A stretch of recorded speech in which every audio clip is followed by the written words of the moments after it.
하나님의 말씀은 요한 1서 4장 1절부터 6절까지의 말씀입니다. 요한 1서 4장 1절부터 6절까지의 말씀입니다. 우리 교독하겠습니다.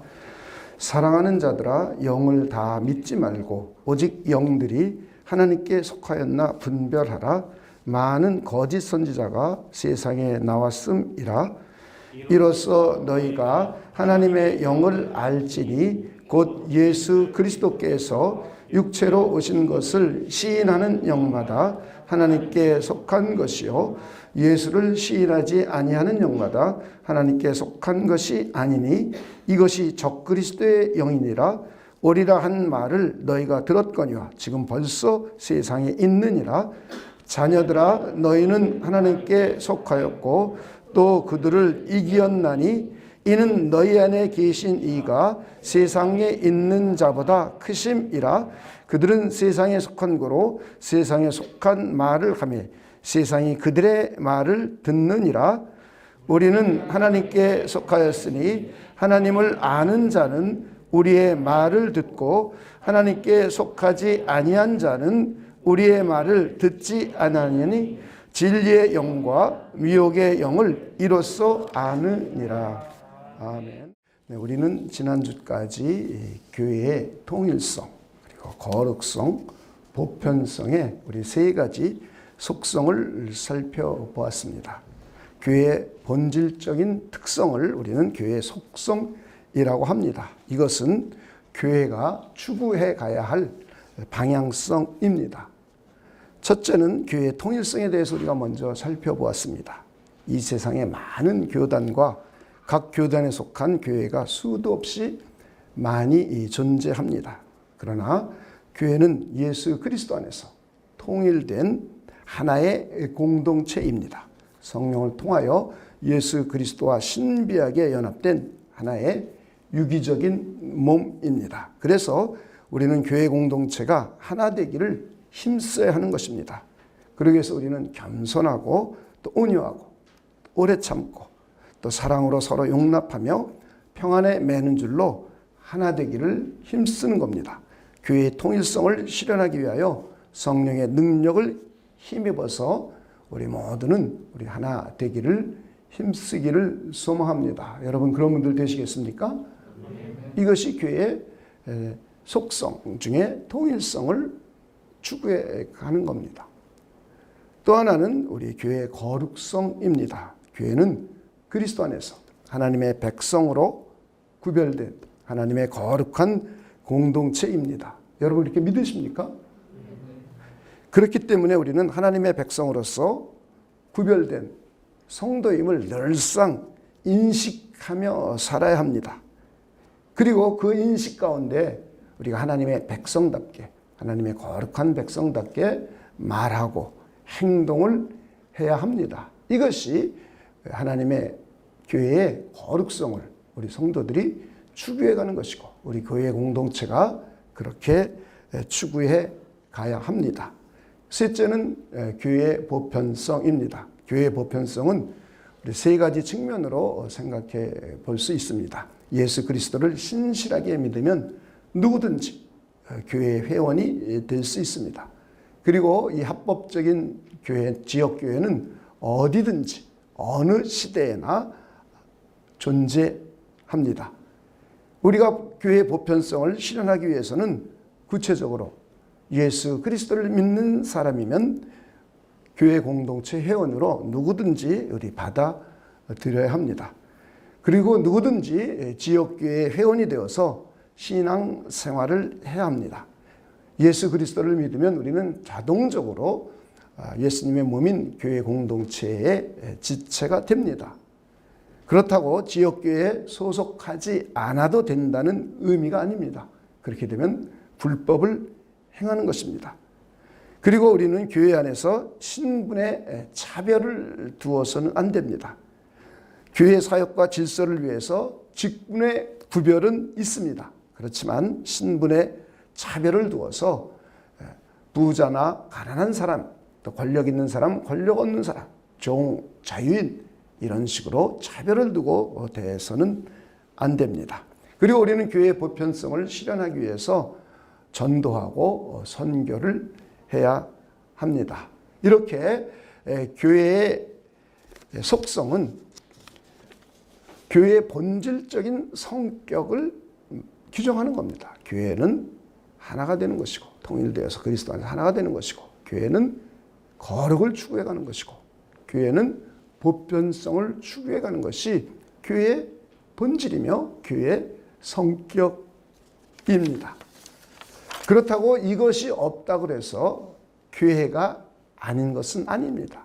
우리는 교회 공동체를 이루어서 통일성을 추구해가는 것이고, 거룩성을 추구해가는 것이고, 보편성을 추구해가는 겁니다.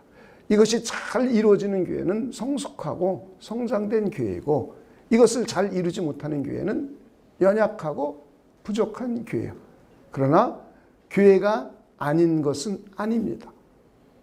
교회입니다. 그런데 이제 오늘부터 우리가 함께 생각해 봐야 할 교회의 표지, 오늘서부터는 교회의 표지에 대해서 살펴보려고 합니다. 교회의 표지는 참교회와 거짓교회를 구별하는 특징을 말하는 겁니다. 그러니까 교회의 표지가 없으면 그건 교회가 아닙니다. 교회라는 이름은 가졌으나 그건 교회라고 볼 수가 없습니다. 그래서 우리가 교회의 표지는 매우 우리가 중요한 부분입니다. 이 세상에는 수도 없이 많은 교회가 존재합니다. 그리고 많은 교파들이 존재합니다. 교회라는 명칭을 가졌다고 해서 그것이 참 교회라고 할 수 있는 것이 아닙니다. 정통적인 교단의 이름을 가졌고 교회 이름을 가졌다고 해서 그것이 참 교회다라고 말하지 않습니다.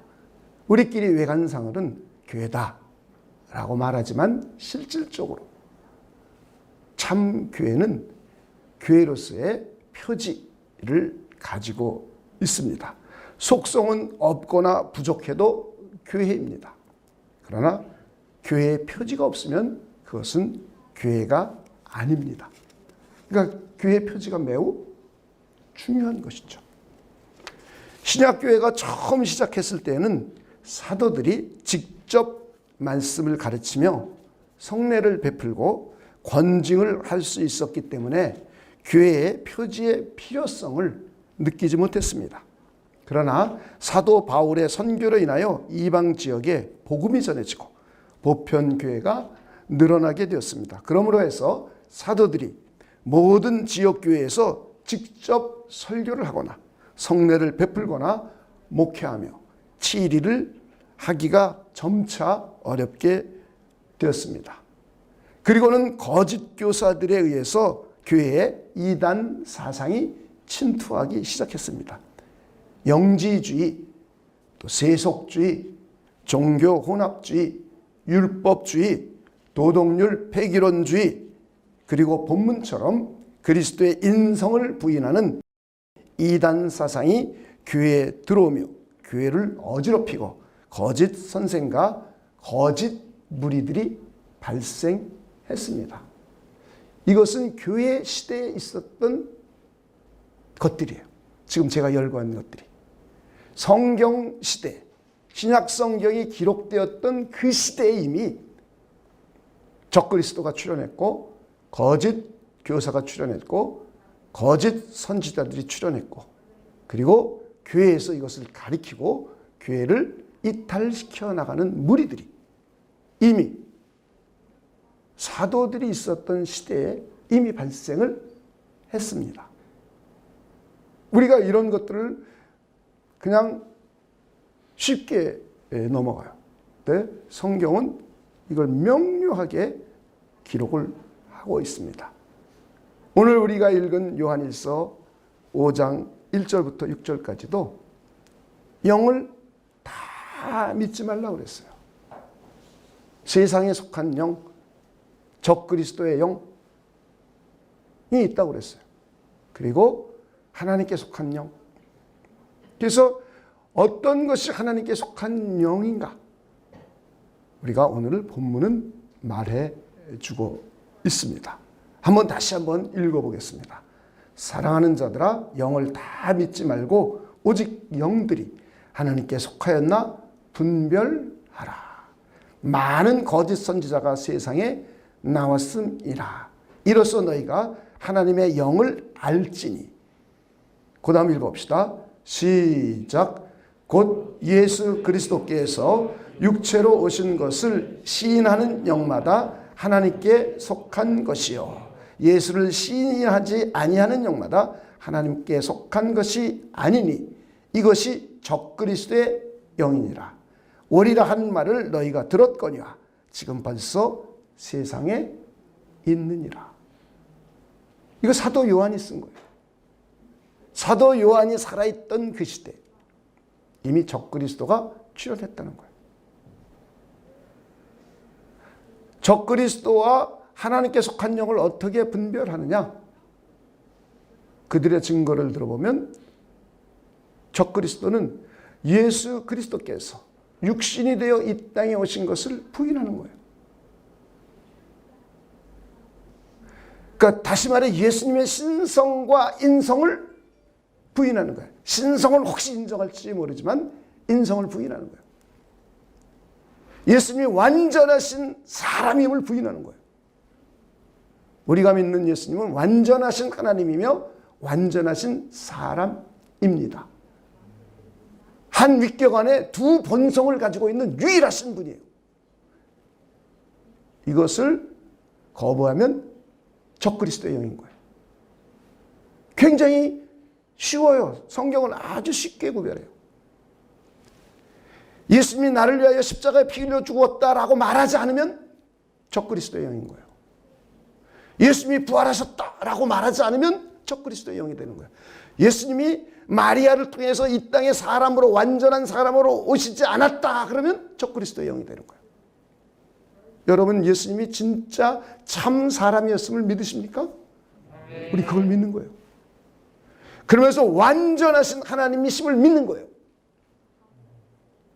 이 세상에 유일하게 인간 가운데 예수님만이 완전한 하나님이시며 완전한 사람이십니다. 이걸 안 믿으면 적그리스도의 영인 거예요. 거짓교회인 거예요. 이런 거 설교하지 않으면 교회로서의 표지가 없는 거예요. 굉장히 우리가 잘 인식해야 돼요. 아주 성경은 명료하게 말씀하고 있습니다. 그러면서 계속해서 자녀들아 너희는 하나님께 속하였고 또 그들을 이기었나니 이는 너희 안에 계시니가 세상에 있는 자보다 크심이라. 그들은 세상에 속한 거로 세상에 속한 말을 하매 세상이 그들의 말을 듣느니라. 적그리스도의 영을 증거하는 자들, 거짓 선지자들은 세상의 말을 하는 거예요. 세상의 말. 어떤 말을 해요? 세상의 말. 그 교회에서는 세상의 말 하는 거예요? 안 하는 거예요? 강대상에서 세상의 말 하면 안 되는 거예요. 여러분이 구별을 할 줄 알아야 돼요. 그러니까 여러분들이 유튜브에서 세상의 말을 성경을 인용해서 하는 것을 받아들이면 안 돼요. 굉장히 중요한 진리입니다. 우리는 하나님께 속하였으니 하나님을 아는 자는 우리의 말을 듣고 사도 요한의 말을 듣는 거예요. 그렇죠? 사도들이 가르치는 말을 듣는 거예요. 사도들이 가르치는 말이 나중에 신약 성경으로 기록되어서 우리에게 전수되었죠. 저 사도들의 가르침. 그래서 교회는 사도와 선지자들의 터 위에 세워지는 거예요. 나중에 제가 사도에 대해서 한번 쭉 교회 하다가 자세하게 설명을 해 드릴 겁니다. 캐톨릭이 사도성이 왜 잘못됐고 이런 것까지 다 여러분에게 비교해서 여러분에게 설명을 다 해 드릴 겁니다. 왜냐하면 교회는 사도들의 가르침 위에서 서져 있기 때문인 거예요.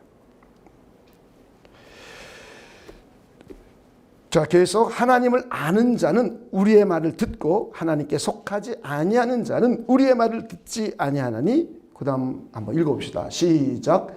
진리의 영과 미혹의 영을 이로써 아느니라. 자, 이미 교회 시대에 이런 일이 발생했어요. 사도들 시대. 아까 열거했던 영지주의. 또 세속주의. 이 세상의 사상이 교회로 들어온 거죠. 종교 혼합주의. 오늘날로 말하는 종교다원주의. 포스트 모더니즘 시대에는 종교다원주의를 주장하고 있어요. 그리고 율법주의. 율법으로 구원받는다고 하는 사상이에요. 구원론에 매우 문제가 발생해요. 도덕률 폐기론자. 구원을 받았으니 내가 십계명을 지킬 필요 없고 하나님의 말씀을 지켜 행하지 않아도 된다라고 하는 도덕률 폐기론자. 오늘날에도 신은혜주의라 그래서 사랑이면 다 된다고 하는 사람들이 있어요. 교묘하게 들어와 있기 때문에 일반인들은 잘 모릅니다. 오늘 본문처럼 그리스도의 인성을 부인하는 사상. 이런 걸 가리킴으로 해서 기존 교회에서 떨어져 나가서 자기들끼리 이루어진 거짓 교회들이 이미 그때 등장한 거예요. 이런 걸 우리가 잘 명심해 주시길 바랍니다. 그 이후 사도들이 죽고 교부 시대가 되었습니다. 사도들의 제자들인 속사도, 사도의 제자들 시대가 있었고 2세기 지나면서 변증가들이 나타납니다. 그리스도를 변증하는 거예요. 이방세계가 믿지 않는 자들에게. 그리고 3세기부터 4세기, 5세기에 걸쳐서 교부들이 계속 이어집니다. 이 초대교회 시기에 아리수주의 같은 삼위일체 이단이 등장합니다. 그리고 한위격의 신성과 인성의 두 본성을 부인하는 기독론 이단이 등장합니다. 아까 요한일서 같은. 그리고 펠라기우스와 같은 구원론 이단이 등장합니다. 그들을 따르는 교회 때문에 교회의 표지에 대한 필요성을 절실히 느끼게 되었습니다. 그래서 그 당시의 교부들은 교회의 표지를 정리하기 시작을 했습니다. 그리고는 이제 중세 시대가 들어오면서 교회가 외관과 형식이 하나로 통일되었습니다. 그래서 교회의 표지에 대한 필요성을 거의 느끼지 못했습니다. 그리고 교회는 타락의 길로 저물어가는 거예요. 교회가 외관상 하나인 거예요. 우리는 교회는 그리스도를 머리로 하는, 그리스도를 믿는, 눈에 보이지 않는 영적인 공동체가 하나인 걸 믿는 거예요. 교회는 하나예요.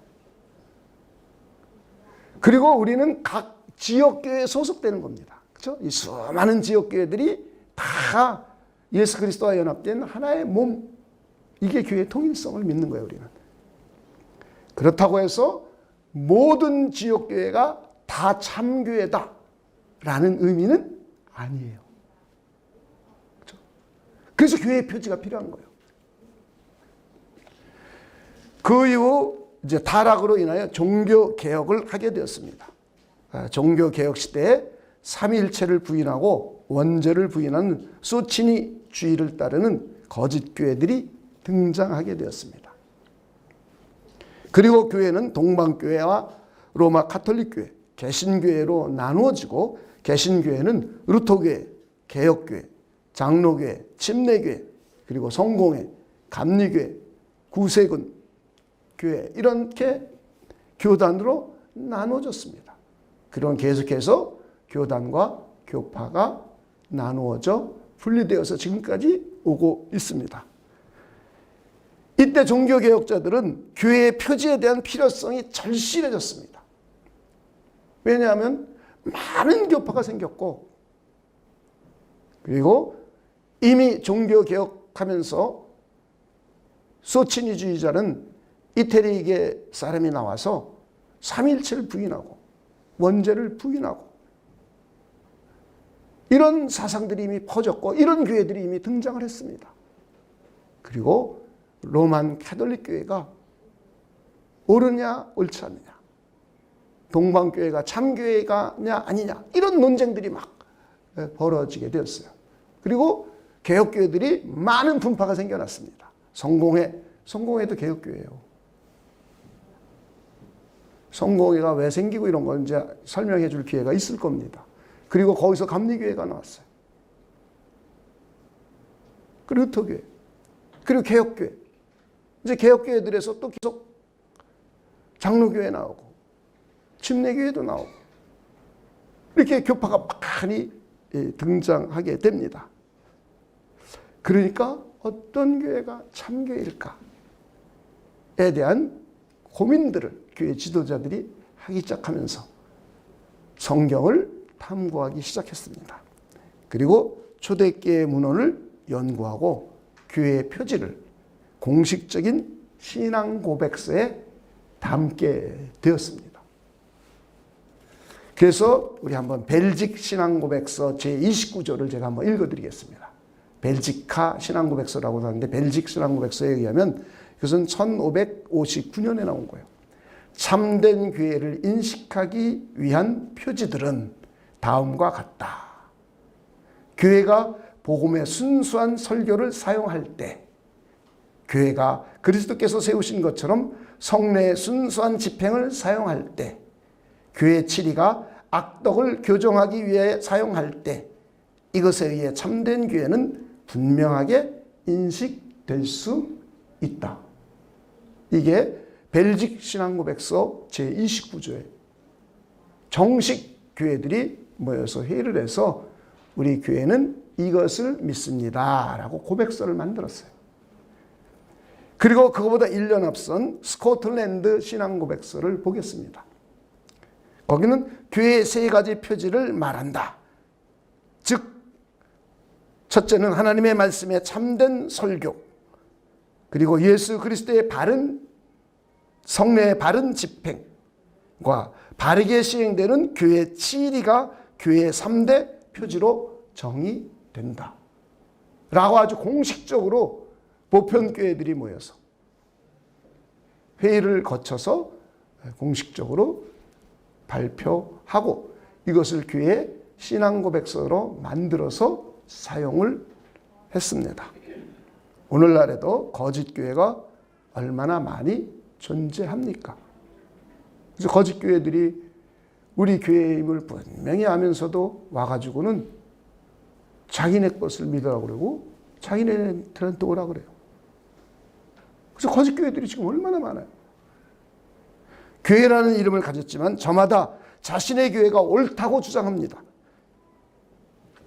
우리 교회도 교회 표지를 잘 이해하여 올바른 교회가 되어야 합니다. 여러분 그렇지 않습니까? 우리 교회가 거짓교회가 되어서는 안 되잖아요. 우리는 이런 걸 별로 생각 안 하고 교회 다녀요. 그냥 남들이 이단이래. 그러니까 이단인가 보다 이래요. 그 교회가 교회의 표지를 가졌느냐 안 가졌느냐 별로 관심이 없어요. 우린 이번 기회에 교회에 대한 이해를 바르게 하고 교회의 표지를 우리 교회의 표지를 바르게 세워서 우리 교회가 하나님 기뻐하시는 참 교회가 되기를 소망합니다. 네. 교회의 3대 표지는 아까도 말한 것 같이 다음과 같습니다. 첫째는 말씀의 참된 선포, 순수한 복음을 순수하게 선포하는 거예요. 이게 참된 교제 표지의 1번입니다. 두 번째는 성례의 바른 시행이에요. 세 번째는 권징의 신실한 시행입니다. 이것을 이제 하나씩 간략하게 설명을 해드리겠습니다. 말씀의 참된 선포, 순수한 복음을 순수하게 증거하는 거예요. 그리스도 안에서 이루어진 구원의 복음, 즉 진리의 말씀이라고 에베소 1장 13절에 말씀하고 있죠. 우리 주님께서도 분명하게 말씀하셨어요. 자, 한번 요한복음 8장을 보겠습니다. 요한복음 8장 31절, 32절.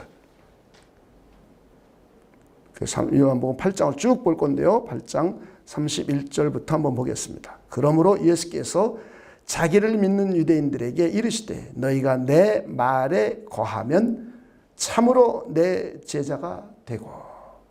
32절 한번 읽어볼까요? 시작. 진리를 알지니 진리가 너희를 자유롭게 하리라. 이제 여기에 대한 논쟁이 쭉 벌어집니다. 예수 그리스도께서 선포하신 말씀을 받아들이고 그 말씀에 거하면은 예수 그리스도의 참 제자가 되는 거예요. 우리는 제자 그러면 특별한 사람만 제자 된다고 그러는데요. 이거 틀린 말이에요. 그러니까 현대교회가 얼마나 삐뚤어 나가 있는지 우리가 알아야 돼요. 예수 그리스도를 믿는 사람은 다 예수님의 제자라고 그랬어요. 그리스도인이라는 말은 한참 뒤에 나왔어요. 예수님이 제자를 삼으라 그랬어요? 뭐라 그랬어요? 제자 삼으라 그랬단 말이에요. 교회 왔다 갔다 하면 그리스도인이라고 그러면 안 돼요. 원칙상. 예수 그리스도께서 전하고 가르치신 것을 받아들이고 이걸 말하고 행동하고 그 사상으로 무장된 자들을 제자라고 그러는 거예요. 그래서 예수님께서는 모든 족속으로 제자를 삼으라 그랬단 말이죠. 나가서 세례도 주고 내가 분부한 모든 것을 가르쳐 지키게 하라 그랬어요. 그러니까 우리가 그리스도인이 되는 것은 그리스도께서 가르치신 말씀을 배우고 그것을 말하고 행동함으로 지켜 행하는 게 그리스도인인 거예요. 그래서 사도행전은 전부 제자라는 말 쓰죠. 그러다가 안디옥에 와서 드디어 그리스도인이라는 말이 생겨났어요. 그래서 예수 그리스도를 믿는 사람들을 그리스도인이라고 그러고 하나님의 거룩한 백성인 성도라고 그러는 거예요. 이 사람들의 모임이 교회인 거예요. 우리가 이런 개념을 잘 이해해 주시길 바랍니다. 오늘날 교회가 얼마나 성경으로부터 멀리 가 있는지를 우리가 이해해야 돼요. 중세교회는 아예 성경과 반대로 가기도 했어요. 그건 교회라고 볼 수 없는 거죠. 그리고는 계속해서 44절에 보면 그들을 향하여 너희는 너희 아비 마귀에게서 났으니 너희 아비의 욕심대로 너희도 행하고자 하느니라. 그는 처음부터 살인자예요. 이제 마귀에 대한 설명이에요. 진리가 그 속에 없으므로 진리에 서지 못하고 거짓을 말할 때마다 제 것으로 말하나니 이는 그가 거짓말장이요 거짓의 아비가 되었습니다. 그리고 예수님께서 내가 진리를 말하므로 너희가 나를 믿지 아니하는도다. 예수님이 말씀하신 건 진리고 지금까지 너희들이 듣고 배운 건 뭐라는 거예요? 거짓이라는 거예요. 거짓.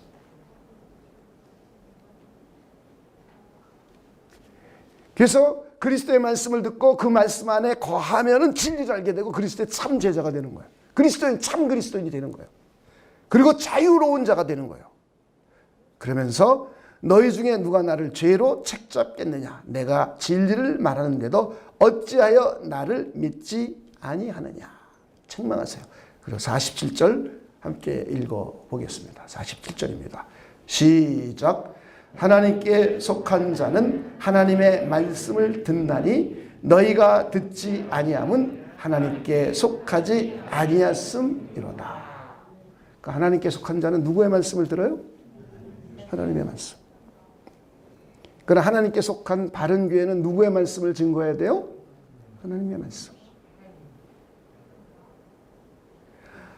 하나님의 말씀이, 올바른 하나님의 말씀, 참된 하나님의 말씀이 강대상에서 선포되지 않는 교회는 참교회라고 볼 수가 없는 거예요. 이게 교회 표지의 첫 번째예요. 말씀의 참된 선포가 가장 중요한 교회의 표지입니다. 말씀의 참된 선포는 교회를 교회되게 합니다. 그리고 교회를 유지시키고 교회를 영적으로 흥왕하게 합니다. 최초의 예루살렘 교회는 사도 베드로의 순수한 복음 선포에 의해서 시작이 되었습니다. 때 묻은 복음이 전해지질 않았어요. 거짓 복음이 전해지질 않았어요. 덧붙여진 다른 복음이 전해지질 않았어요. 순수하게 누구든지 주의 이름을 부르면 구원을 얻는다. 그런데 그 주님이 누구냐? 바로 너희들이 십자가에 못 박아 죽인 그 예수. 그가 3년의 공생했다는 하신 일들, 그리고 그가 우리를 위하여 십자가에 피 흘려 죽으시고, 그리고 하나님이 그를 부활시키시고, 그리고 그분이 하나님께서 하늘에 올리시고, 이분이 바로 하나님께서 주와 그리스도가 되게 하신 우리의 참 구원자이시다. 이 메시지를 증거했어요. 그랬더니 이 메시지를 듣고 어이할고 통에 자복하는 역사가 일어났어요.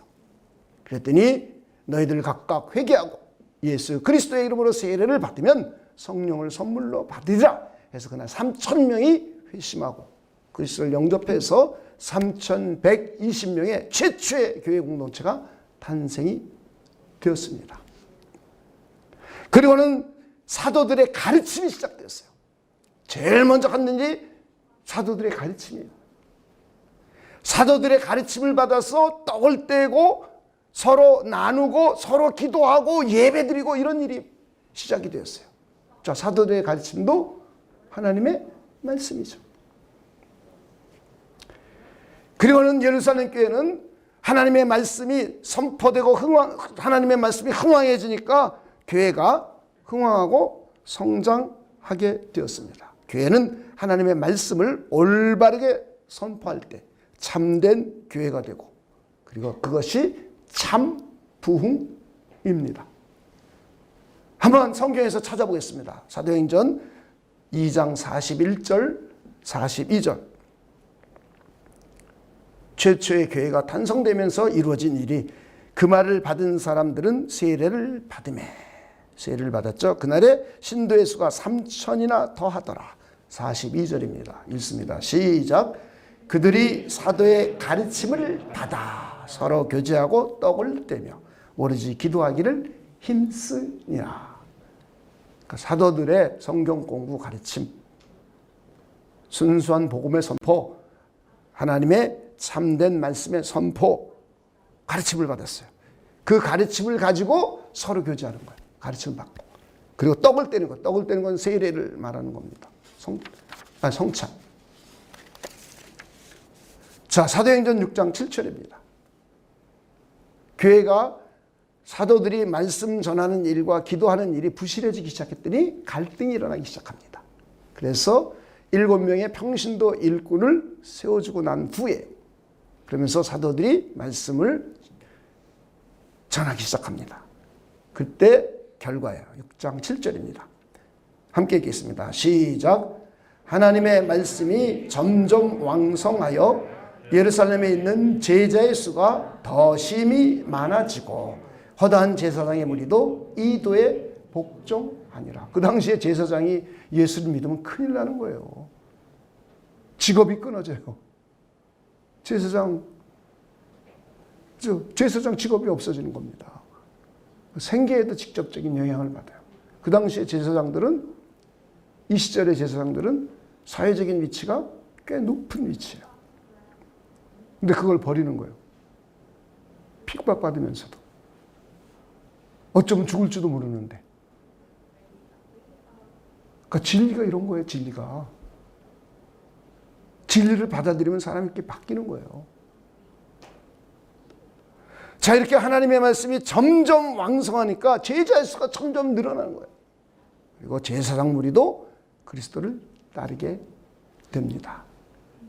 이렇게 교회는 올바른 참된 하나님의 말씀을 선포하는 교회가 참된 교회의 표지가 되는 겁니다. 그래서 우리 교회는 우리가 서로 기도하면서 참된 복음, 순수한 복음, 이것이 순수하게 선포되고 증거되고 가르쳐지기를 여러분 계속 끊임없이 기도해 주시기를 바랍니다. 이단들은 자꾸 덧붙이거나 빼는 거예요. 다르게 변형시키거나. 근데 그것이 나쁜 의도로 나온 게 별로 없습니다. 펠라기우스도 굉장히 좋은 의도로 펠라기우스주의를 주장한 거예요. 그 당시에 그리스도인들이 여러분 국가가 그리스도 국가라고 다 진짜 예수 믿습니까? 아니거든요. 가짜도 있고 진짜도 있잖아요. 교회 안에도 가짜도 있고 진짜도 있잖아요. 교회 안에. 진짜 믿는 사람이 있고 진짜 믿지 않는 사람이 있단 말이에요. 교회 안에는. 우리는 모르죠. 하나님만 아는 거죠. 하나님만. 그래서 이걸 우리는 이제 나중에 다 설명해주겠지만은 눈에 보이지 않는 교회라고 하는 거예요. 이게 진정한 교회죠. 눈에 보이지 않는 진짜 교회. 그리스도와 다 연합되어 있는 사람들. 그러나 눈에 보이는 교회는 진짜 교인도 있고 가짜 교인도 있는 거예요. 참교회 구성원도 있고 참교회 구성원이 아닌 사람도 있는 거예요. 눈에 보이는 교회는, 이 지상에 있는 교회는. 우리 이걸 이해해야 됩니다. 이걸 잘 이해 못하면 우리가 좀 자꾸 이렇게 혼돈스럽죠. 자, 그렇게 이제 그 시대에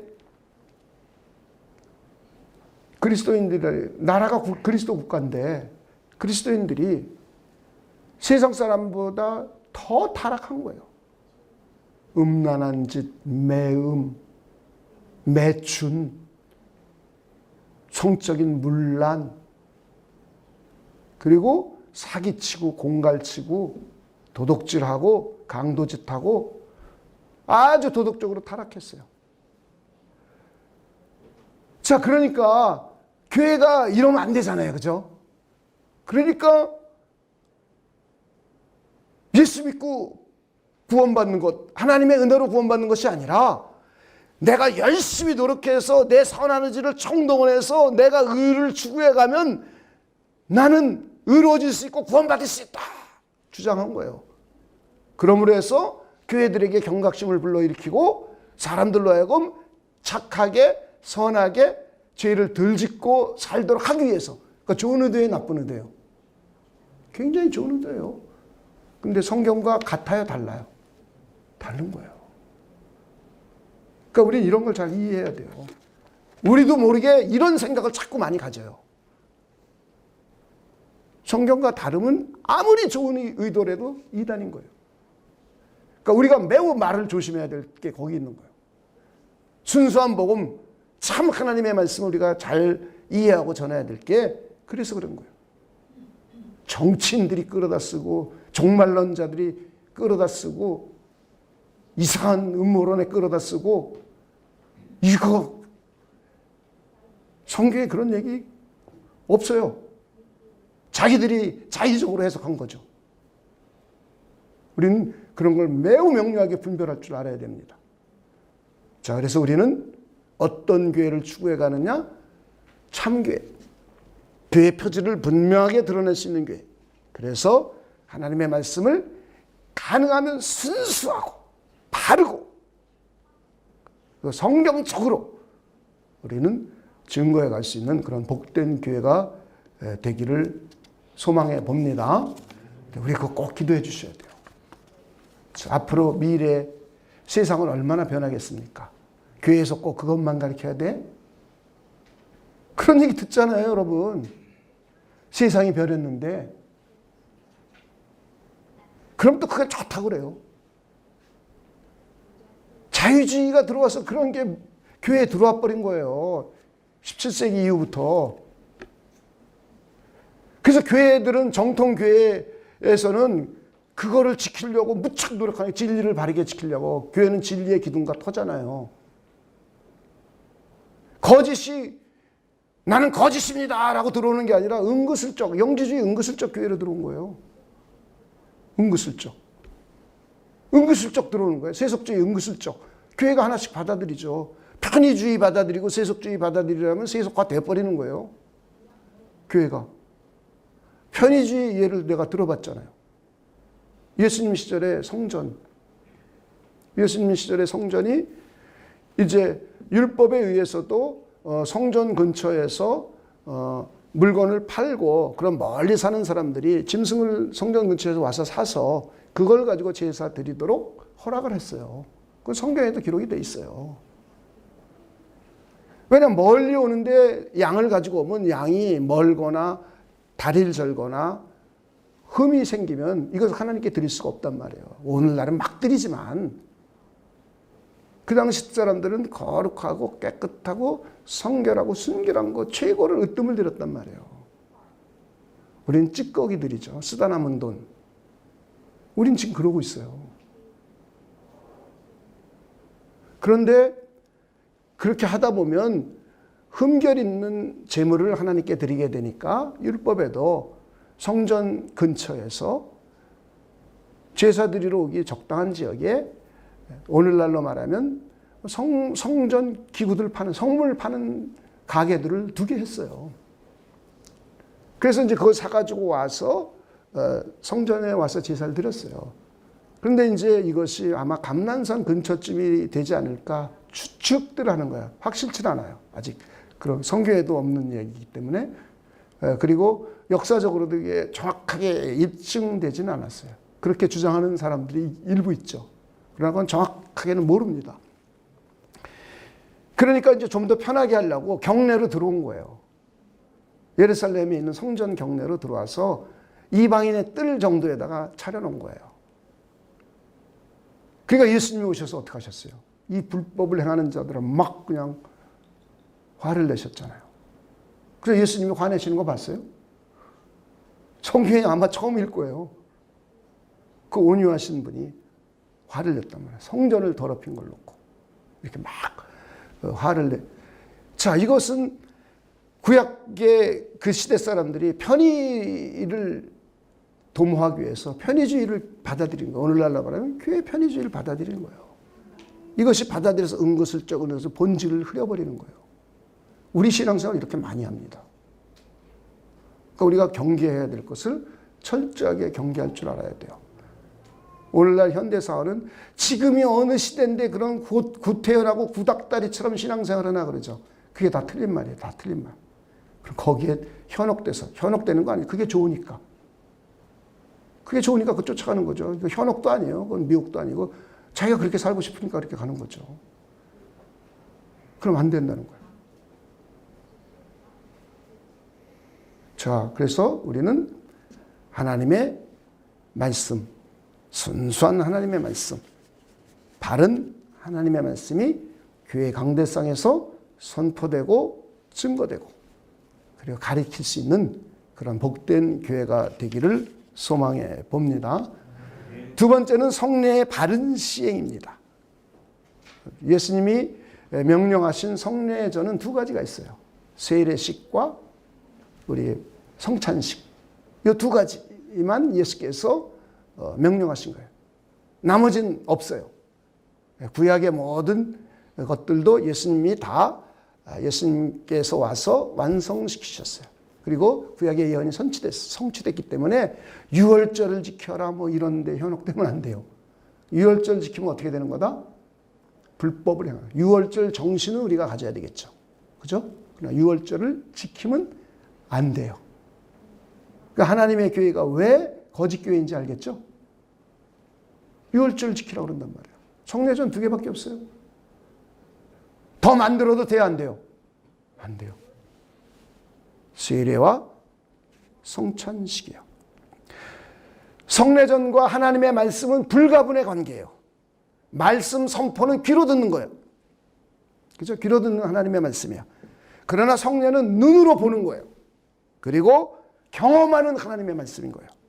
그 이유를 한번 설명해 보겠습니다. 우리는 하나님의 나라의 복음을 귀로 들었습니다. 하나님의 아들이신 우리 주 예수 그리스도에 대한 복된 소식을 우린 귀로 들었어요. 그리스도 안에서 이루어진 구원의 복음, 곧 진리의 말씀을 듣고 믿음으로 우리는 구원을 받게 되었어요. 하나님의 아들이신 우리 주 예수 그리스도께서 말씀이 육신이 되어 이 땅에 오신 것을 우리는 들었어요. 그리고 우리가 못 지키는 율법을 다 지켜주시고 내가 받아야 할 지옥 형벌을 십자가에서 대신 받아주셨어요. 그리고 장사한 지 사흘 만에 부활하셨습니다. 그리고 나로 하여금 새 생명 가운데 살게 해 주셨습니다. 우리는 이러한 순수한 복음의 소식을 귀로 들었어요. 그리고 마음으로 믿어 의에 이르고 입으로 시인하여 구원을 받게 되었습니다. 그리고 우리는 다 세례를 받았어요. 그래서 약식 세례일 수도 있고 침례일 수도 있어요. 이것은 일생 한 번만 받으면 되는 것이에요. 근데 세례는 가장 중요한 의미가 뭐냐면 예수 그리스도와 나와 개인적인 연합이에요. 이게 중요한 거예요. 그래서 예수님의 죽으심에 내가 연합되어서 물속에 잠기는 거예요. 그럼 위에서 물을 뿌리더라도 나는 물속에 잠겨서 나의 옛사람, 죄된 옛사람이 예수 그리스도의 죽으심에 연합되어서 죽는 거예요. 우리는 이미 복음을 들음으로 옛사람이, 죄된 옛사람이 십자가에서 죽었습니다. 여러분 이거 믿죠? 그죠? 내 죄가 예수께 전가되고 예수의 의가 나에게 전가되었어요. 나는 이미 옛사람이 죽은 거예요. 우리 이걸 복음을 듣고 알게 됐어요. 구속고 제사함을 받았어요. 여러분 그렇습니까? 그리고 우리는 예수님의 부활하심을 복음을 들었어요. 그래서 우리는 새 생명을 얻게 되었어요. 부활 생명을 얻게 됐어요. 여러분 이렇게 믿으십니까? 저 이거 복음을 들은 거예요, 귀로. 그러고 난 다음에 세례를 통해서 예수 그리스도와 연합, 과거의 옛사람이 나는 십자가에 죽었음을 고백하는 거예요. 믿고 고백하는 거예요. 그죠? 경험하는 거예요. 그리고 세례식에 참여한 사람들은 눈으로 다시 한번 말씀을 보는 거예요. 그렇죠? 예수님의 십자가의 피가 구속 곧 죄사함을 줬고 나의 죄를 깨끗이 사죄해 줬음을 우리 설교를 수없이 들었던 것을 그날 우리는 눈으로 직접 보는 거예요. 그 당사자는 물속에 들어가는 경험을 통해서 그걸 또 체험까지 하는 거예요. 그리고 물속에서 올라오면서 부활하심에 연합하여서 나는 새 생명 가운데 살게 되었음을 우리가 믿고 또 물에서 나오면서 경험을 하는 겁니다. 이렇게 예수님께서 행해 주신 세례는 눈으로 보는 복음이에요. 직접 경험하는 복음이에요. 순수한 복음인 거예요. 그래서 교회에서 정당한 성례를 베푸는 것이 매우 중요한 거예요. 합법적인 세례를 베푸는 것이. 그리고 우리는 성찬식을 거행합니다. 예수 그리스도의 몸과 피를 기념하는 거룩한 예식입니다. 예수 그리스도께서 십자가에서 온몸을 찢어 피를 흘리시고 내 죄를 구속해 주심을 기념하는 거예요. 하나님의 아들이신 우리 주 예수 그리스도께서 십자가에서 온몸을 찢어 피 흘리시어 내 죄가 용서받고 영생을 얻게 되었다는 것을 귀로 들었어요. 우리 복음을. 그리고 이 복음의 소식을 들은 말씀을 성찬 예식을 통하여 눈으로 보고 몸으로 직접 체험하는 겁니다. 그러므로 해서 내 죄를 회개하고 믿음을 새롭게 갱신하게 되는 거예요. 설교를 통해서 귀로 들은 예수 그리스도에 대한 순수한 복음의 말씀을 성찬식을 통하여 눈으로 보는 겁니다. 그리고 먹고 마심으로 마음에 새겨보고 몸으로 직접 느껴보는 겁니다. 그래서 참된 교회는 그리스도께서 명령하신 성례를 올바르게 시행하는 거예요. 그러니까 성례를 대충 엉터리로 하면 안 되는 거예요. 그래서 이것을 올바르게 시행하느냐 안 하느냐가 거짓 교회냐 참 교회냐로 구별돼요.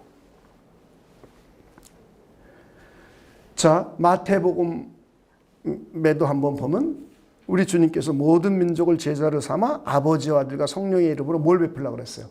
세례를 베풀어라 그랬어요. 그리고 내가 너에게 분부한 모든 것을 가르쳐 지키게 하라 그랬습니다. 마가복음에도 복음을 전파하고 믿고 세례를 받는 사람은 구원을 얻게 된다고 그랬어요. 그렇죠? 믿지 않는 사람은 정죄를 받는다고 그랬어요. 구원의 복음을 듣고 믿음을 갖게 되었으면 세례를 받음으로 해서 말씀을 또 한 번 눈으로 보고 경험하는 겁니다. 고린도전서 이건 한번 읽어보겠습니다. 고린도전서 11장 23절부터 한번 쭉 읽어보겠습니다. 자, 이것은 우리가 성찬 예식을 거행할 적마다 제가 낭송하는 성경을 구절이에요.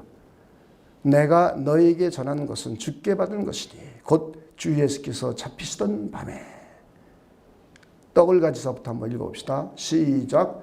떡을 가지사 축사하시고 떼어 이르시되 이것은 너희를 위하는 내 몸이니 이것을 행하여 나를 기념하라 하시고 19회 또한 그와 같이 잔을 가지시고 이르시되 이 잔은부터요. 시작. 이 잔은 내 피로 세운 새 언약이니 이것을 행하여 마실 때마다 나를 기념하라 하셨으니 너희가 이 떡을 먹으며 이 잔을 마실 때마다. 그 다음 읽어봅시다. 시작. 주의 죽으심을 그가 오실 때까지 전하는 것이니라. 그러므로 누구든지 주의 떡이나 잔을 합당하지 않게 먹고 마시는 자는 주의 몸과 피에 대하여 죄를 짓는 것이니라. 사람이 자기를 살피고 그 후에야 이 떡을 먹고 이 잔을 마실지니 주의 몸을 분별하지 못하고 먹고 마시는 자는 자기의 죄를 먹고 마시는 것이니라. 그러니까 성찬 예식은 예수님의 몸과 피를 기억하는 거예요. 그래서 우리가 성찬 예식을 합니다. 미리 공지하죠. 그렇죠? 그럼 여러분들은 그때부터 여러분 마음가짐과 몸의 가짐 상태를 바르게 거룩하게 갖고 가는 거예요. 죄를 짓는 일을 멀리하고. 죄 짓거나 그러면 성찬 예식을 못하게 돼 있잖아요. 지금 보니까. 그렇죠? 그렇게 돼 있단 말이에요.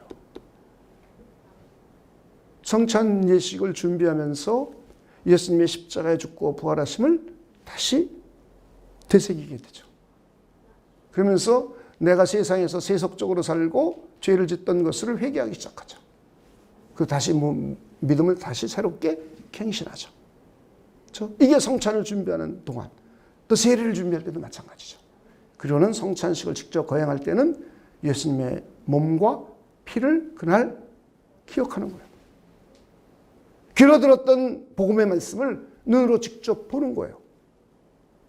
그리고 직접 경험하는 거예요.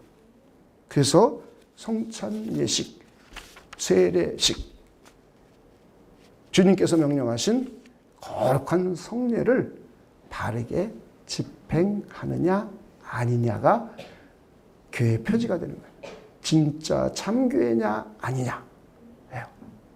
그래서 우리는 여러분들이 이제 앞으로 우리가 성찬 예식을 거행할 때 이것을 잘 유념해 주시기를 주님의 이름으로 부탁을 드립니다.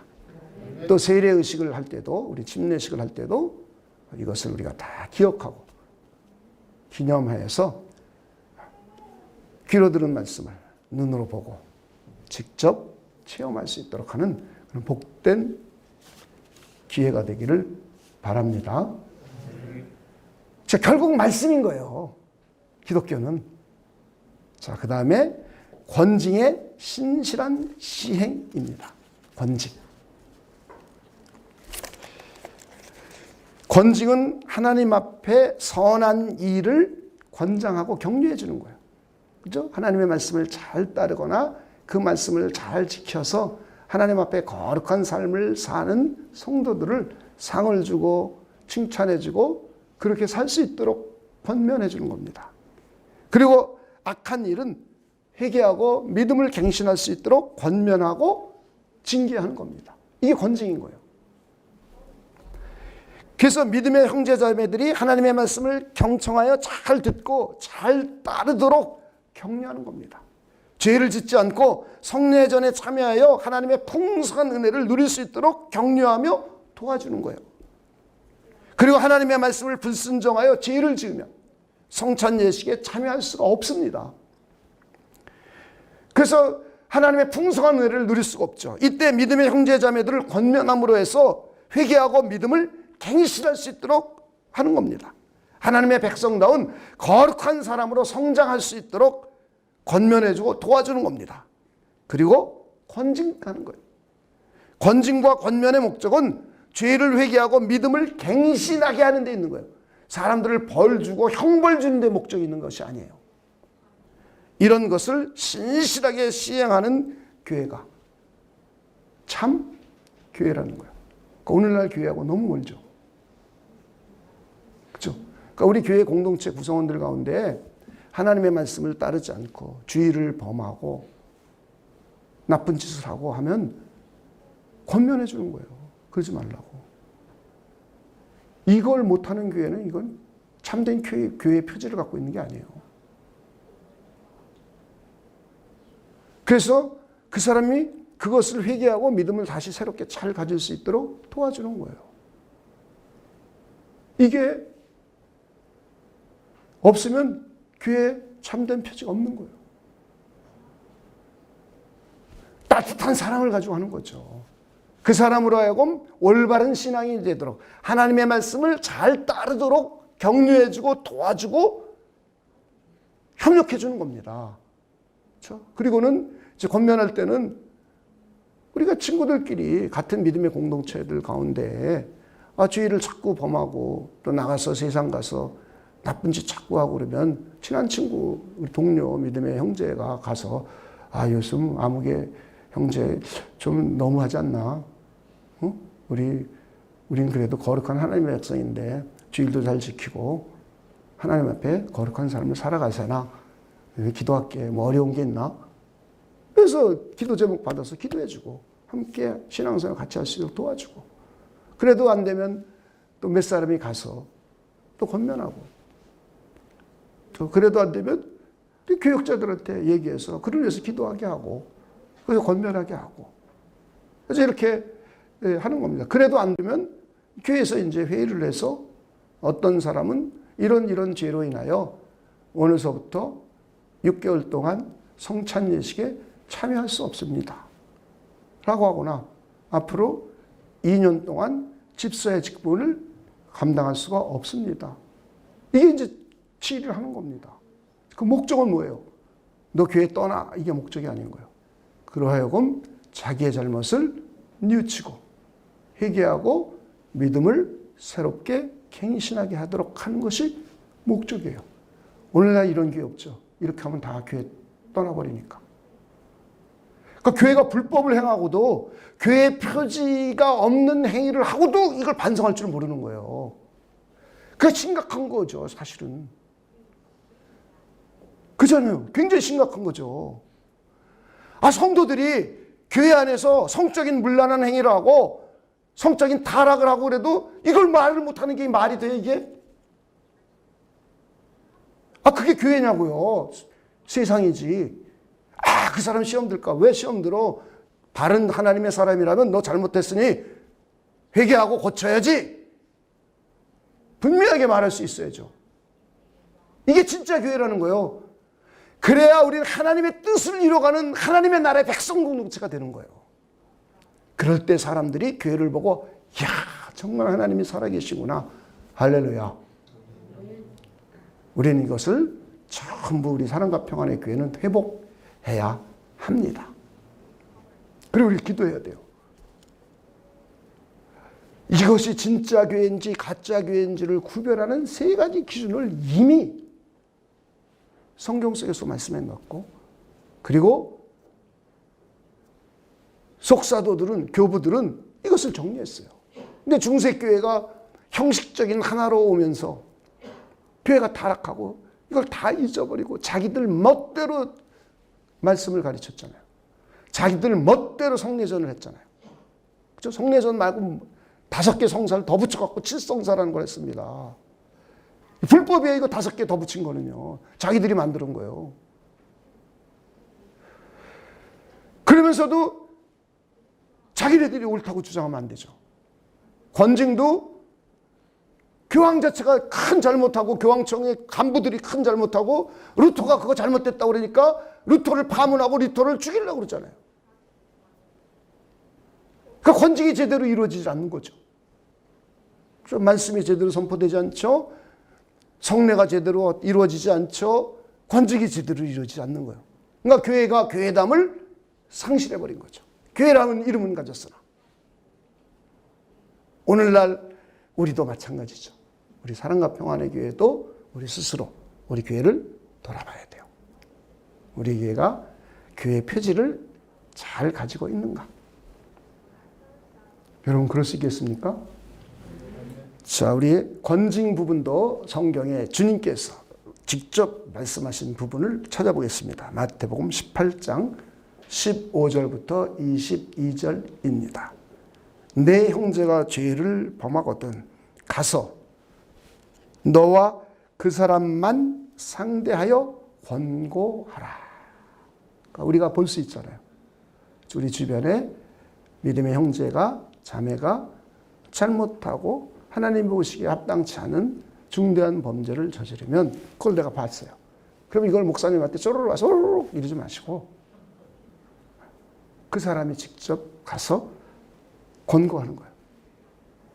야, 이거 우리 그리스도인으로서 좀 너무한 것 같지 않아? 권고하는 거예요. 남편일 수도 있고 아내일 수도 있어요. 그렇죠? 형제일 수도 있어요. 친형제. 권고하는 거예요. 그러면 정말 가장 정상적인 그리스도는 맞아. 회개해야지. 아, 근데 요즘 말이야 내가 좀 중독 증상이 있는 것 같아. 나를 좀 기도해줘. 이게 정상적인 거예요. 이게 정상. 네가 뭔데 그래? 이건 큰 문제예요. 그 안에 성령이 계시다면 그렇게 말하면 안 돼요. 기분 나쁠 수는 있겠죠. 어떤 경우 동생 뻘 되는 사람이 그래서 되겠어? 비아냥거리듯이 그러면 기분 나쁘겠죠. 그럼 우리 비아냥거리면 안 되죠. 정중하게 그러면서 따뜻하게 사랑을 가지고 기도하고 그에게 나가서 권고해 주는 거예요. 이때 아이고 그러네 잘못했네 회개하고 돌아온다면 너무 좋죠. 이게 우리가 제일 먼저 해야 돼요. 두 번째는 만일 들으면 내가 내 형제를 얻을 것이요 만일 듣지 아니하거든 한두 사람을 데리고 가서 두세 증인의 입으로 말마다 확증하게 하라. 두 번째는 몇 사람이 가서 권면하는 겁니다. 그렇죠? 그러면 또 이때 돌아오겠죠. 만일 그들의 말도 듣지 않거든 교회에 말하고 이제 교회에 이제 공식적으로 말하는 겁니다. 교회 공동체가 이 문제를 공식적으로 거론하는 거예요. 당회에서 이걸 거론하고 당회에서 이것을 결정하고 그래서 이것을 공지하는 겁니다. 공지. 그래도 말을 듣지 않거든 그 다음 이방인과부터 읽어봅시다. 시작. 이방인과 세리와 같이 여기라. 이해가 되셨습니까? 진실로 너희에게 이르노니 무엇이든지 너희가 땅에서 매면 하늘에서도 매일 것이요 무엇이든지 땅에서 풀면 하늘에서도 풀리리라. 진실로 다시 너희에게 이르노니 너희 중에 두 사람이 땅에서 합심하여 무엇이든 구하면 하늘에 계신 내 아버지께서 그 다음 그들을부터 읽어봅시다. 시작. 그들을 위하여 이루게 하시리라. 두세 사람이 모인 곳엔 내 이름으로 모인 곳엔 나도 그들 중에 있느니라. 그때 베드로가 나와 이르되 주여 형제가 내게 죄를 범하면 몇 번이나 용서하여 주리까? 7번까지 하오리까? 예수께서 하시는 말씀이요. 22절 함께 읽겠습니다. 시작. 예수께서 이르시되 내게 이르노니 7번뿐 아니라 7번에 70번까지도 할지니라. 그러니까 교회는 그 사람을 위해서 기도해 주는 거예요. 기도. 그러니까 우리 교회가 얼마나 성경적으로 해왔는지를 여러분이 이해가 되시죠. 몇 년 전 우리 그죠? 그런 있을 때 우리가 기도를 그 사람을 위해서 굉장히 오랫동안 기도했습니다. 그리고 어느 만큼 용서하느냐? 7번에 70번. 그러니까 회개하고 돌아오면 끝까지 뭐 해주라? 용서해주라. 이게 기독교 정신이에요.